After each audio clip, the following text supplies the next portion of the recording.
अगला राजा कौन है? नवाब शुजाउद्दौला।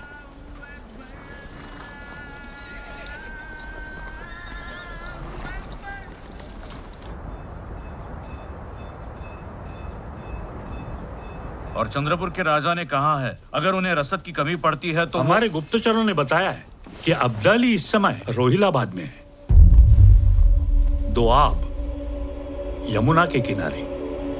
तो अब हमें दिल्ली के बजाय रोहिलाबाद जाना चाहिए। शमशेर, हम यहाँ हैं और अब्दाली वहां, बीच में यमुना है। केवल 200 कोस की दूरी रह गई है। ठीक है, तो मैं गोविंद पंत जी को खबर कर देता हूँ कि वो तुरंत यमुना पर पुल बनाना शुरू कर दे। भाऊ साहब, एक बात बताऊं आपको, अगर लड़ाई द्वाब में होनी है तो शुजा को साथ होना बहुत जरूरी है। बिल्कुल ऐसा ही होगा। गोविंद पंत जी ने उन्हें मना लिया है। नजीबुद्दौला जी, सुना है आपके अफगानी आका आए हुए हैं। नवाब साहब, उन्होंने खुद मुझे आपसे मिलने के लिए भेजा है। मराठाओं के खिलाफ जंग में हम आपका साथ चाहते हैं। लेकिन हम में और आप में आगे तो सुन लीजिए। मराठाओं को हराने के बाद वो आपको वजीर हिंदुस्तान बना देंगे। इसमें क्या बड़ी बात है? ये वादा तो मराठा हमारे साथ पहले कर चुके हैं। क्या भरोसा सदाशिव अपने अल्फाज पर कायम रहेगा? अहमद शाह अब्दाली ने तो लिखकर भेजा, आप खुद देख लीजिए।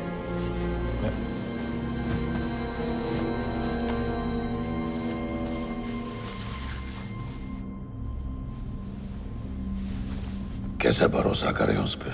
आप मुझ पर भरोसा कीजिए। मेरे बुलाने पर ही तो वो आए हैं। और हम आप पर भरोसा करें?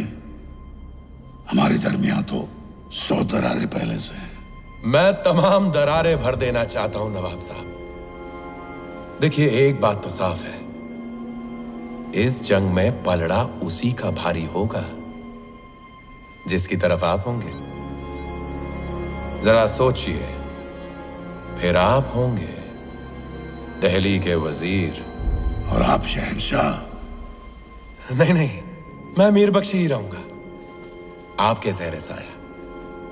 तख्त पर किसी मुगलिया कठपुतली को बिठा देंगे और उसके धागे अपने हाथों में।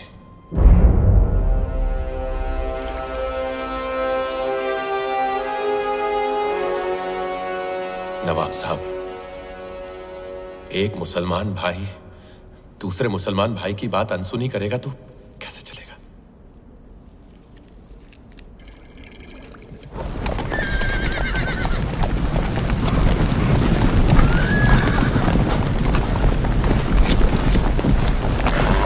नमस्कार गोविंद पंत जी। आइए आइए। प्रणाम। नमस्कार गोविंद पंत जी, आपसे फिर से मिलने का सौभाग्य मिला। मेरा भी सौभाग्य है शिवन। आइए।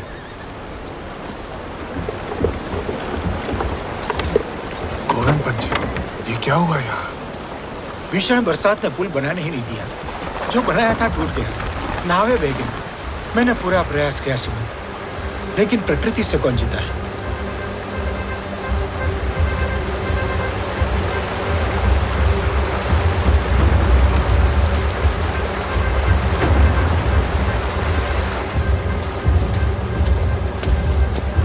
जब तक पानी का स्तर नीचे नहीं आ जाता, हम पुल दोबारा बनाना शुरू नहीं कर सकते।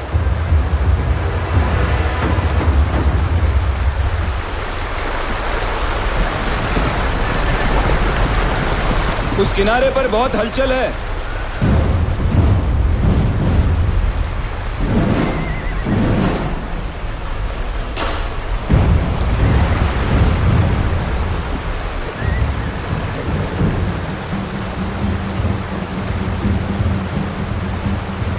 ये अब्दाली की फौज है। नजीबुद्दौला की फौज भी साथ में है।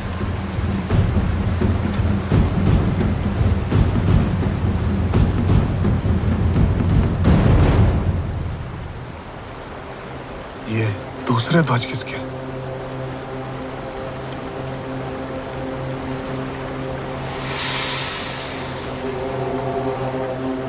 क्षमा करिए, बुरा समाचार है। वो दूसरे ध्वज शुजाउद्दौला के हैं। मुझे हाँ कहने के बाद जाहिर है वो पलट गए हैं।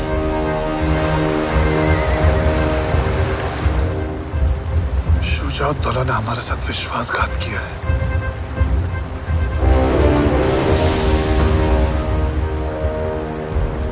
हमारे साथ सूरजमल जी हैं।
लगातार 1 महीने तक नदी के उस पार की अफगानी फौज और हम बस एक दूसरे को ताकते रहे।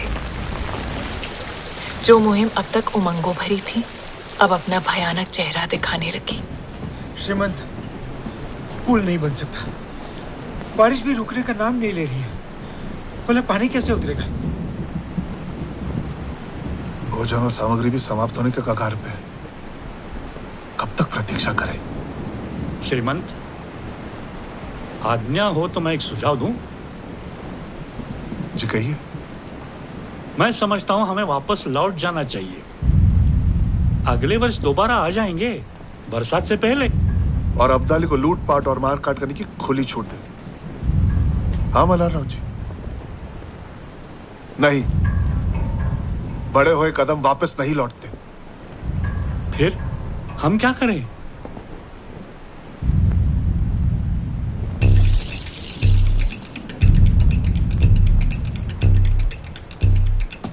अगर हम नदी पार नहीं कर सकते तो इसका मतलब वो भी नहीं कर सकता। हाँ तो हम पीछे लौटने के बजाय आगे बढ़ेंगे। मैं नहीं समझो। राजा जी, हमारी योजना क्या थी? हम रोहिलाबाद में नजीब और अब्दाली को परास्त करके दिल्ली जाएंगे। लेकिन अब क्योंकि हम यमुना पार नहीं कर सकते, हमारे पास आगे बढ़ने का एक ही रास्ता है। हम यमुना के साथ साथ इस किनारे से लगकर दिल्ली की तरफ जाएंगे और दिल्ली हासिल करेंगे। और एक बार दिल्ली पे अधिकार जमा लिया तो हम वहीं से यमुना पार करेंगे और अब्दाली पर हमला बोल देंगे। ये बहुत अच्छी योजना है श्रीमंत। अच्छी है, सच्चाई ही अच्छी है। लेकिन काका, भोजन सामग्री के बिना हम दिल्ली तक पहुंचेंगे कैसे? सूरजमल जी, मल्हारराव जी, इस तरफ कोई ऐसा है जिसे संपर्क कर सकते हैं?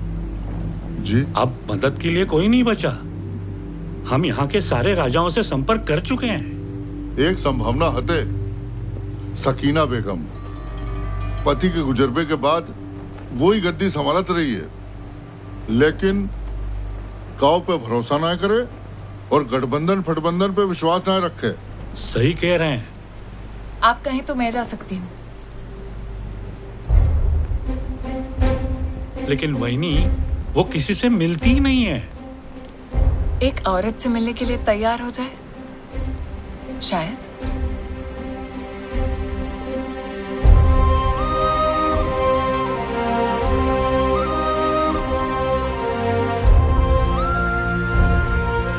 आपको जाना चाहिए।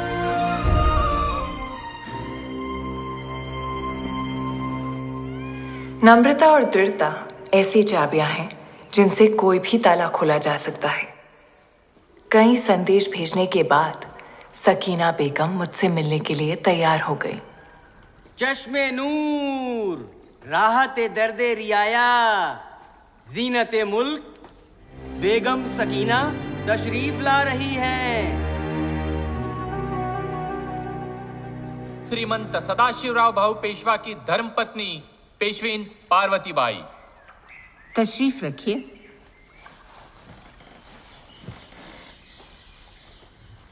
मुझसे मिलने के लिए धन्यवाद।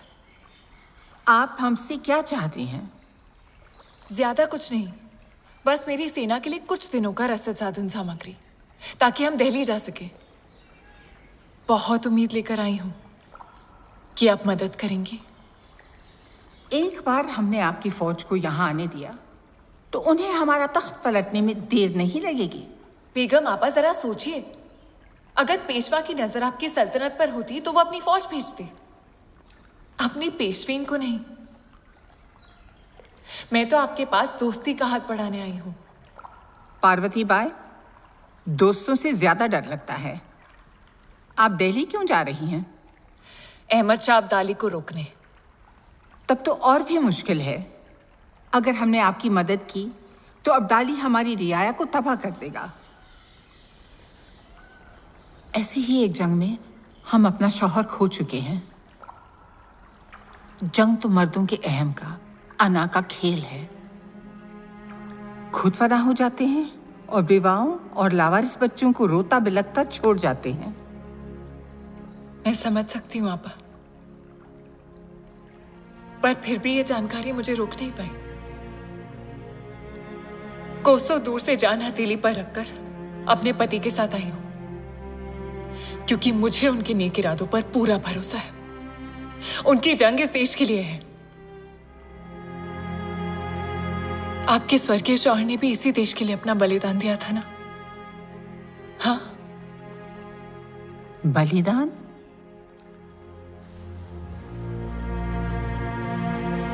हाँ, बलिदान दिया उन्होंने। और अब आप अपनी रियासत उन्हीं की तरह बखूबी चला रहे हैं। हाँ। आपा, मैं जानती हूं कि ठीक मेरी ही तरह आप भी किसी शाही खानदान से नहीं हैं, और ना ही आप किसी नवाब की बेटी हैं। हम दोनों आम आदमी का दर्द समझते हैं, है ना? जंग में सबसे ज्यादा नुकसान तो उन्हीं का होता है। उन्हें बचाने के लिए हमें एकजुट होना ही पड़ेगा। हमारे मरहूम शौहर का भी यही मानना था, और इसी वजह से वो जान खो बैठे। अगर आज वो जिंदा होते और मैं उनसे मिलने आती, तो क्या उनका जवाब भी इनकार में ही होता? वो क्या कहते इतना बता दीजिए, मैं लौट जाऊंगी।